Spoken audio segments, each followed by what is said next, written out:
Исәмсез балалар. Бүгенге дәресебезнең темасы без күп милләтле халык. Дәресебезнең темасы күп дәресләр белән бәйле. Беренчесе ул тарих, икенчесе ул география, икенчесе ул хукук. Әйдәгез бу теманы тирәнрәк өйрәнеп китик. Россия бик зур ил. Территориясе ягыннан ул Канада яисә Кытай, АКШ яисә Һиндстан кебек илләрдән зуррак. Франция яки Германия безнең җирдә 100 тапкырдан артыграк урнаштырырга мөмкин булыр. Россиядә төрле милләт кешеләре яшәве гаҗәпләнү тудырмый. Безнең конституциябез без Россия Федерациясының күп милләтле халкы дигән сүзләрдән башлана. Әлеге фикер турында тирәнрәк уйланыйк. Бу сүзләр Россиядә бик күп милләтләр яшәсә дә, аларның бер халык булуын аңлата. Төп закон шулай дип белдерелә. Безнең тормыш шулай корылган, безнең тарих шундый эздән киткән. Әгәр син хәзерге заманның энциклопедик сүзлегенә күз салсаң, син халык һәм милләт сүзләренә һәр икесе дә ике мәгънәдә, кайбер очракларда әйтик, бер территориядә яшәүче, хуҗалык элемтәләре белән бәйләнгән, башкалардан теле һәм мәдәнияте белән аерылып торган кешеләрнең зур төркем атамасы буларак кулланылуын күрәсең. Кайбер башка очракларда бу сүзләр илнең барлык гражданнарын аңлата.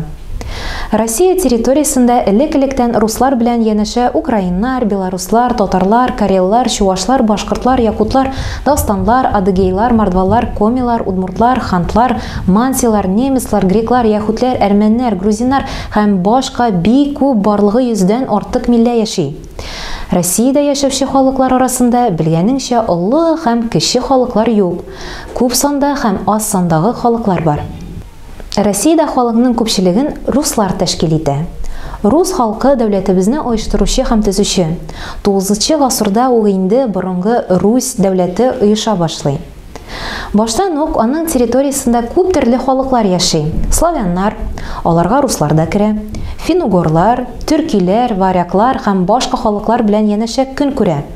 Борынгы Русь дәүләте төзелгәч, бу халыклар славяннар белән кайчак аның иманын, телен, мәдәниятен үзләштереп, берләшеп гомер сөрә башлый. Ә ил исә үсүен дәвам итә. 15 гасырда Мәскәү тирәсендә бердәм Россия дәүләте оеша. 16-19 гасырларда аңа төньяктагы, Идел буендагы, Сибирдәге, ерак көнчыгыштагы иксез-чиксез җирләрне кушалар. Анда яшәгән халыклар да Россия составына керә. Бүгенге көндә Россия Европа һәм Азия киңлекләрендә урнашкан. Күп милләтле зур дәүләт. Иң күп халкы руслар. Илдә яшәүчеләрне берләштерүдә бөек рус халкының мәдәнияте, теле, фәне, әдәбияты, музыкасы, рәсем сәнгате, архитектурасы зур роль уйный. Нинди генә халык вәкиле булса да, культуралы кеше Пушкин, Толстой, Чеховның әсәрләрен ярата.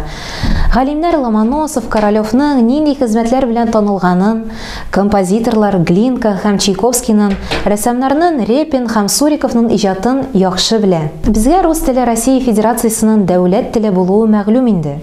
Россиялылар арасында руслар күп булган өчен генә түгел. Тагын бер мөһим сәбәп бар. Көнчыгыш Сибирдәге эвенклар Төньяк Кавказдагы лезгиннар белән, холмыклар Төньякта җир читендә яшәүче эскимослар белән гомумән Россия халыклары нинди телдә аралаша алыр иде икән? Алар бит бер илдә яши. Аларга бергә эшләргә, укырга, армия хезмәтендә булырга, спорт ярышларында, фәнни конференцияларда катнашырга туры килә. Алар дәүләт телеканалларын карый, үзәк газеталарын укый. Рус телен белмәсә, кеше үз иле тормышыннан аерыла. Үзе яшәгән җир уфугыннан ераккарак күз карашы җитми. Ул шунда ирекле тоткын булып яши. Менә шуңа да рус телен милләт-ара, халык-ара аралашу теле дип атыйлар.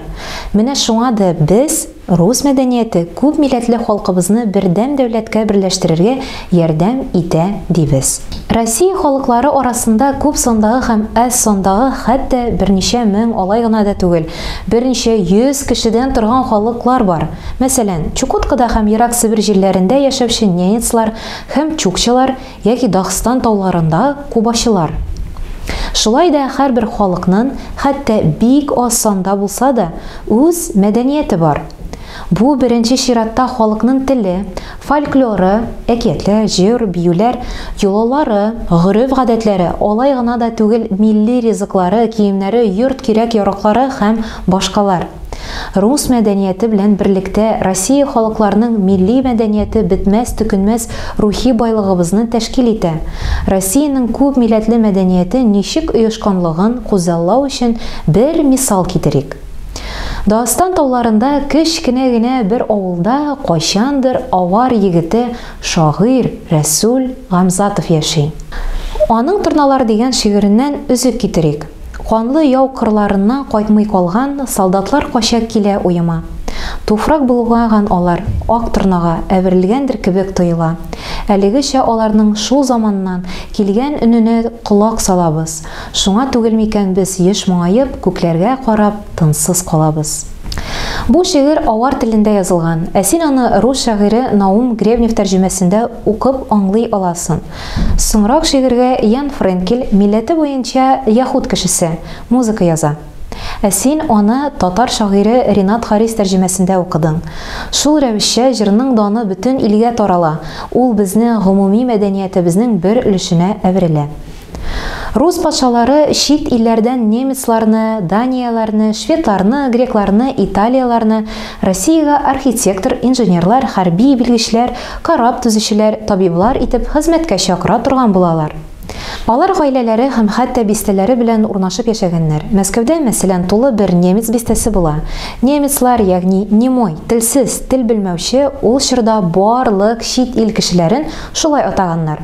Монда әйтик, Петр I күп кенә фикердәшләре көн күргән. Кайвакыт башкачарак та килеп чыккалаган. Нинди дә булса, орышлардан соң әсир төшкән чит илле солдатлары Россиядә төпләнеп калган.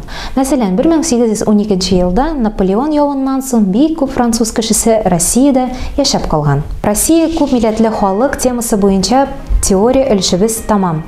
Практика өлешенә күчәбез.